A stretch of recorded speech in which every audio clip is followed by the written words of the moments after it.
Coucou les merveilles, c'est Chloé, je vous fais une vidéo spéciale l'oracle du marcheur de papier parce que je suis en ce moment en plein dans les préparations de commandes et il y a une question qui m'a été posée, une personne qui a commandé le jeu avec un tirage secret, ça fait partie des contreparties que je proposais sur Ulule.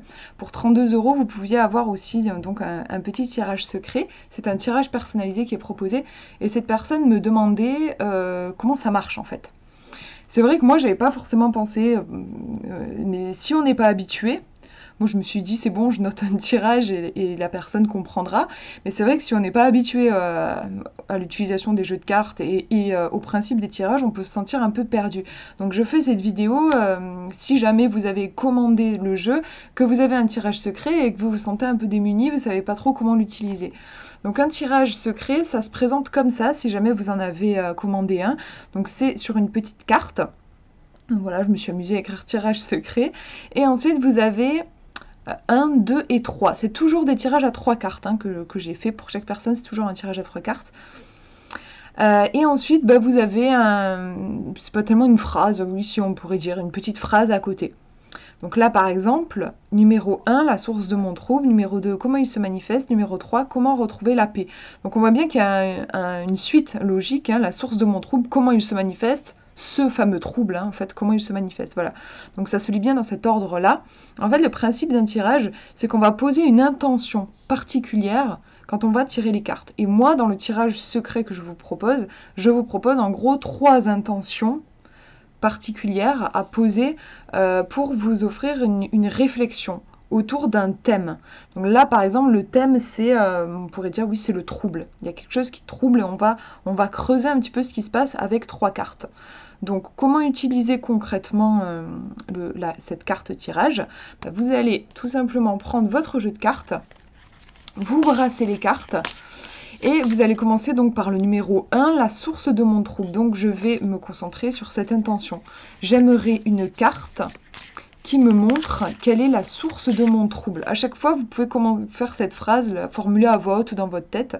J'aimerais une carte qui me montre que, et vous continuez avec ce qui est écrit. Donc là, qui me montre la source de mon trouble. Voilà, je mélange les cartes et je vais en choisir une au hasard, donc avec les cartes qui ne sont pas révélées. Donc par exemple, moi je vais prendre celle-ci, hop, et je la mets sur le côté. Ensuite, je vais faire pareil avec le numéro 2. Donc j'aimerais une carte qui me montre comment il se manifeste, ce trouble.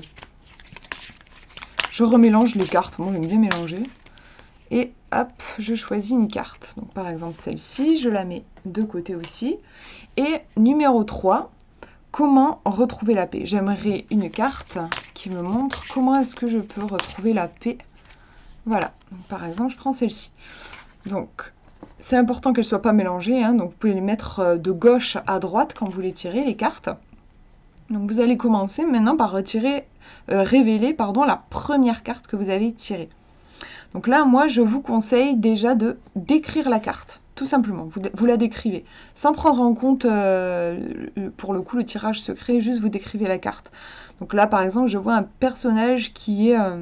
il semble assez écrasé par tout ce truc au-dessus de sa tête. Il a la tête d'ailleurs légèrement penchée. Il est en train de regarder quelque chose, on dirait un miroir. Il est un peu replié sur lui-même. Voilà, je ne sais pas trop quoi dire de plus. Vous pouvez aussi voir l'émotion que ça vous fait ressentir. Moi, c'est vrai que je suffoque un peu. Il y a un truc un peu claustro, je trouve. Il y a des lignes comme ça, c'est un petit peu angoissant pour moi. Et bon, l'obstiné, c'est vrai que ça m'évoque aussi quelque chose d'un peu stressant. Il y a l'idée qu'on ne lâche pas prise, en fait. Voilà. Donc, c'est sympa de le faire à voix haute. Cette description, ça aide, je trouve, de le faire à voix haute. Une fois que vous avez décrit bien ce que vous voyez, en terminant par le titre, je vous conseille de terminer par ce que vous fait ressentir le titre, mais d'abord, concentrez-vous sur l'image. Vous allez faire le lien avec ce qui est écrit sur votre carte. Par exemple, là, la source de mon trouble. Donc, qu'est-ce que j'ai dit quand j'ai décrit la carte? j'ai dit que j'ai trouvé que c'était un peu suffoqué. J'avais l'impression que c'était un personnage, oui, très replié sur lui-même, dans un espace clos et oui, et pas. Il y a une impression de poids, en fait. Donc en fait, qu'est-ce qui me trouble enfin, qu'est-ce qui fait que je me sens pas bien en ce moment? Parce que quand je dis expression d'un trouble, hein, c'est juste, oui, le fait que je me sens pas forcément très bien. Et ben, c'est possible. Donc là, vous faites le lien en fait entre ce que vous avez dit et ce qui est écrit sur votre carte. Là, par exemple, dans mon cas, c'est possible que je ne me sens pas très bien parce que je suis angoissée en fait. Parce que je me mets la pression, hein, avec cette idée de gros machin qui vient m'écrabouiller. Hein. Je suis trop repliée peut-être sur moi aussi. J'ai décrit, hein, le personnage qui est replié sur lui. Peut-être que je suis trop en train de me regarder et regarder un miroir. Je suis peut-être trop en train de me poser des questions sur moi-même, d'être dans quelque chose d'un peu prise de tête philosophique. J'aurais peut-être besoin de respirer un peu. Donc vous voyez déjà, vous avez élucidé, j'aime bien voir ça comme si on était un détective et qu'on voulait résoudre un mystère, vous avez résolu le mystère numéro 1. Donc vous passez au numéro 2. Comment il se manifeste, ce fameux trouble du coup qui est dû à une pression que je me mets à moi-même? Comment ça se manifeste? Donc là, je passe à la deuxième carte. Et pareil, je commence par décrire ce que je vois.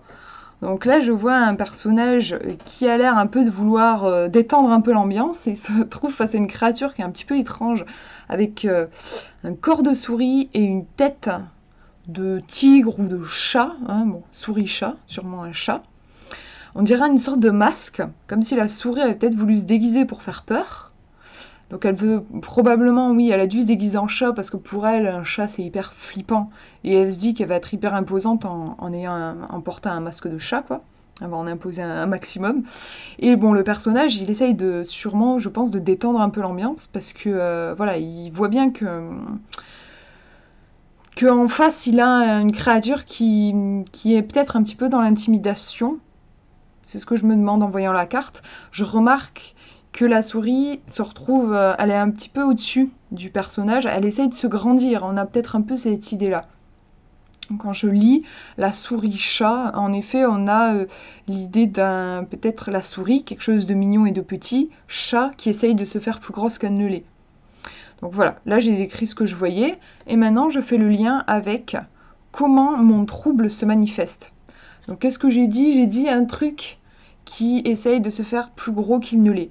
Peut-être qu'en effet, comme je me mets un peu la pression, je suis anxieuse en ce moment, j'essaye de me... J'essaye de me faire plus coriace que je ne suis, oui, j'essaye de m'armer un peu contre le monde, parce que j'ai le sentiment, oui, que le monde est dangereux, hein, cette idée de je me mets la pression, et ouais, je suis pas du tout dans une position, comment dire, d'une personne qui accepte sa vulnérabilité dépouillée. Au contraire, j'essaye, voilà, c'est ça, j'essaye d'en faire beaucoup, et beaucoup trop, en fait, hein. Donc je me mets un peu à la place de cette souris-chat. J'essaye d'en imposer un maximum, peut-être pour compenser le fait qu'en fait, je me sens pas à l'aise du tout, je me sens un petit peu écrasée par un stress. Et j'essaye de compenser, il y a une idée de compensation ici, j'ai l'impression. Donc là, ça y est, j'ai élucidé. La numéro 2, comment ça se manifeste? Bah ouais, je compense, quoi. Et troisième carte, comment retrouver la paix? Donc je regarde la troisième carte que j'ai tirée. Et j'ai la carte de l'ascension. Donc je décris ce que je vois ici. On a un personnage qui est en train de faire de l'escalade. Et il s'est accroché, sa ficelle, là, sa corde, est attachée à une lune. Je trouve ça original de s'accrocher à une lune. Faut oser, je trouve qu'il y a une idée d'une certaine ambition quand même. Oser aller accrocher sa corde à la lune. D'ailleurs, je me demande un petit peu comment il a fait. Vous pouvez formuler, hein, si vous vous posez des questions, il y a des choses qui vous semblent curieuses, formulez-le à voix, c'est important. C'est votre inconscient qui se manifeste en fait. Il y a des montagnes, hein, donc je me dis, il a peut-être déjà escaladé la montagne pour être plus proche de la lune. Et ensuite, il a lancé sa corde pour attraper la lune. Je sais pas trop comment il a fait, mais en tout cas, je pense que c'est une personne qui est assez courageuse. On nous parle d'ascension, donc en effet, on a un personnage qui monte, quoi, qui est dans cette dynamique-là, toujours plus haut, en fait. Hein, il est parti de peut-être très bas, et il a monté, monté, monté, et il continue de monter. Il se satisfait pas d'être monté juste en haut de la montagne, il veut carrément atteindre la Lune, là. Peut-être que même une fois qu'il aura atteint la Lune, il voudra partir encore plus haut. Donc là, on me dit, comment retrouver la paix par rapport à ce que j'ai dit.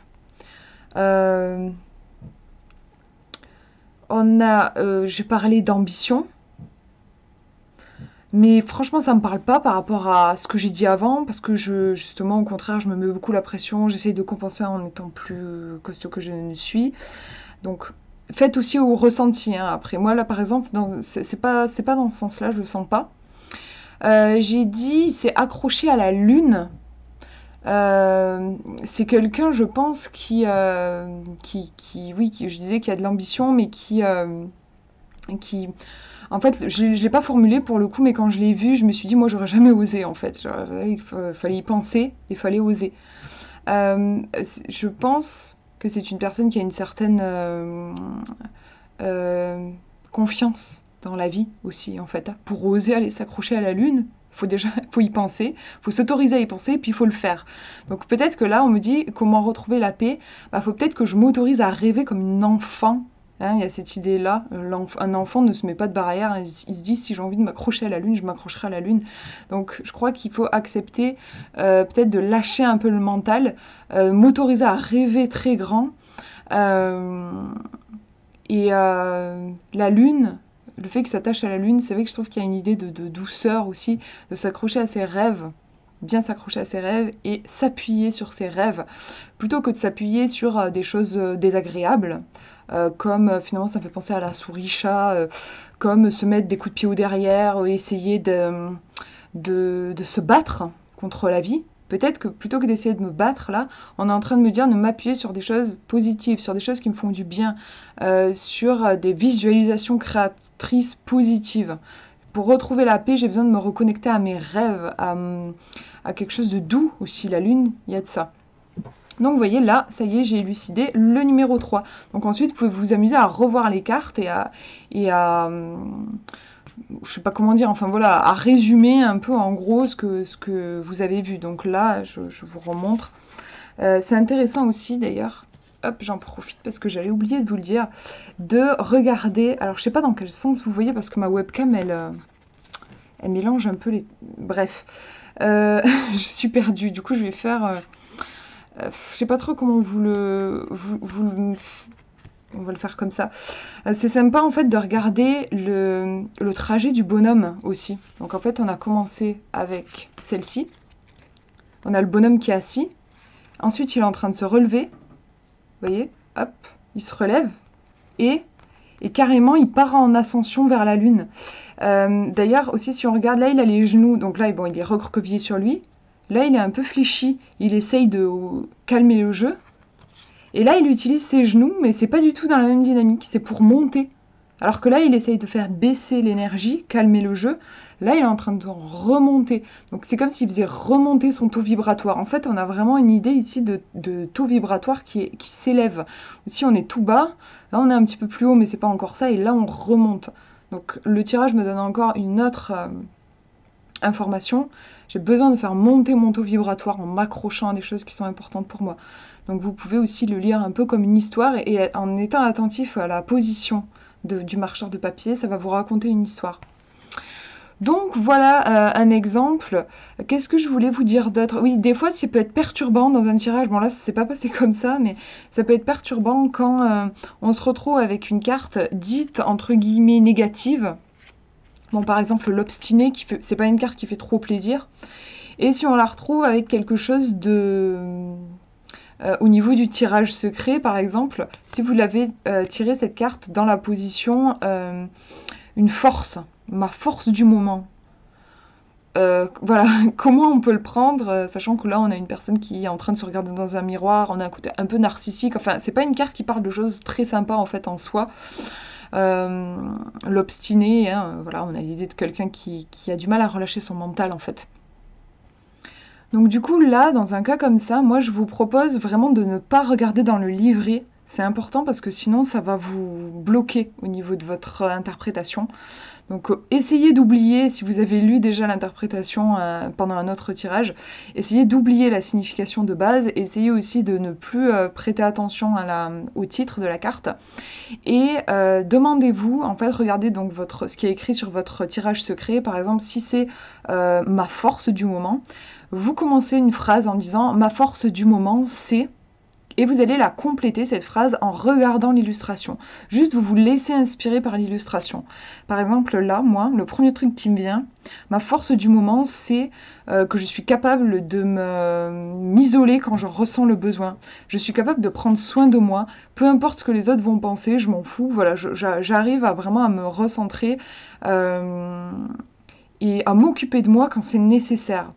Le fait de m'isoler, c'est pas quelque chose qui me fait peur si je suis en paix avec le fait d'être seule et peu importe les jugements des autres, voilà, je sais qu'à des moments c'est nécessaire et j'ai cette force-là, cette force déjà de ne pas avoir peur de me retrouver seule avec moi-même, c'est assez rare, beaucoup de gens qui en ont peur de ça, et je sais aussi poser mes limites, dire stop et à un moment donné me retrouver. Et si jamais, autre cas de figure, vous avez une carte qui paraît très sympathique, mais qui se retrouve avec votre tirage secret sur un numéro qui décrit quelque chose de pas sympa, par exemple, quelle est votre faiblesse du moment, qu'est-ce qui me bloque en ce moment. Par exemple, si je tombe sur cette carte-là, le créateur, qui est une carte positive, on pourrait se demander voilà, pourquoi on la tire dans une position qui est censée décrire quelque chose de négatif. En fait, quand ça arrive, c'est souvent que la carte, vous l'avez, l'énergie de la carte, vous l'avez soit en excès, soit en manque. Donc là, c'est le bon sens, hein, vous verrez vous-même. Par exemple, là, le créateur, ça peut être soit vous avez tendance à être trop dans la productivité, vous pouvez pas vous arrêter de tenter des choses, de vouloir produire des choses et vous vous fatiguez, vous en faites trop. Ou à l'inverse, vous avez du mal à oser faire les choses, vous êtes dans la procrastination en fait. Et voilà, vous avez du mal à mettre la main à la pâte. Donc là, en général, on le sait, hein, si on est dans un sens ou dans l'autre, dans le plus ou dans le moins. En tout cas, en fait, c'est qu'il y a un déséquilibre. Donc à vous de voir quel est le déséquilibre par rapport à votre question et voilà, par rapport à votre situation. Voilà, j'espère que ça vous aura un petit peu aidé si jamais vous rencontrez des difficultés. Moi, de mon côté, je continue les expéditions là pour août. Je ferai juste une pause la dernière semaine parce que je ne serai pas là. Mais je suis contente, j'avance plutôt bien. Je vous remercie encore pour la participation à la cagnotte parce qu'on est à 430 € je crois sur les 632 pour les taxes liées à la douane, enfin le fait que j'ai fait venir les cartes de Chine. Donc vraiment merci beaucoup, c'est énorme, voilà, déjà le chemin parcouru parce que ça fait bien plus de la moitié maintenant qui a été remboursé, donc c'est vraiment énorme pour moi. Ça m'aide beaucoup, donc je vous remercie pour votre générosité, vous êtes au top, merci beaucoup. Bon voilà, je vous fais de gros bisous et puis prenez bien soin de vous.